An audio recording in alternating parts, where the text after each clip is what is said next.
Hi guys, welcome to my channel again. দেখো চলে এসেছি নতুন আরেকটা ভিডিও নিয়ে। তো আজকের এই ভিডিওটাতে আমরা আলোচনা করব।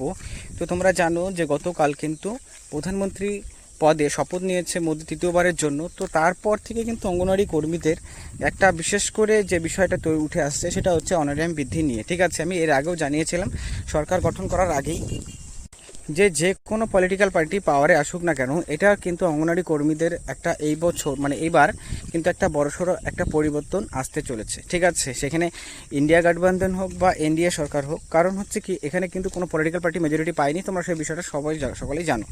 তো সেই ক্ষেত্রে যে এইবার যখন সরকার গঠন করা হলো, তো সরকার গঠন করার পর এরপর কি অঙ্গনওয়াড়ি কর্মী, আশাকর্মী এবং চুক্তিভিত্তিক যে সমস্ত কর্মীরা রয়েছেন তাদের ভবিষ্যৎটা কী, তাদের কি আদৌ কোনো রকম বেতন বৃদ্ধির সম্ভাবনা তৈরি হচ্ছে কি হচ্ছে না, এই বিষয়টা নিয়ে ক্লিয়ারলি আমরা আলোচনা করব।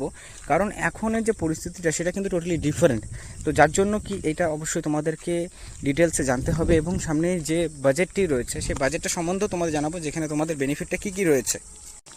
কারণ আমরা জানি যে ইলেকশনের আগে যে বাজেট পেশ করা হয় সেটা হচ্ছে ইন্টেরিয়াম বাজেট, এবং বাজেটে তোমাদের সরকার গঠন করার পর আবারও কিন্তু ফুল বাজেট পেশ করা হয়। তো সেই বাজেটের উপরেই কিন্তু অঙ্গনওয়াড়ি কর্মী, আশা কর্মীদের নজর রয়েছে যে সেখানে অঙ্গনওয়াড়ি কর্মীদেরকে নিয়ে আপাতত কী রকম ঘোষণা করা হতে পারে। কারণ সরকার যেহেতু, দেখো এটার প্রভাব তো অবশ্যই পড়েছে ভোটের আগে, কারণ যেহেতু অঙ্গনওয়াড়ি কর্মীদের বেতন বৃদ্ধি করা হয়নি, তারা প্রতিনিয়ত এ নিয়ে আন্দোলন করে চলেছিলেন, কিন্তু কোনো রকম বেতন বৃদ্ধি করা হয়নি, যার ফলস্বরূপ কিন্তু আমরা দেখেছি যে এটার ইম্প্যাক্ট ভোটের মধ্যে অবশ্যই পড়ে, যেখানে বিজেপি কিন্তু যে মেজরিটি সেই মেজরিটি তারা কিন্তু পায়নি। তো এটার কিন্তু অবশ্যই তাদের মাথায় থাকবে বিষয়টি।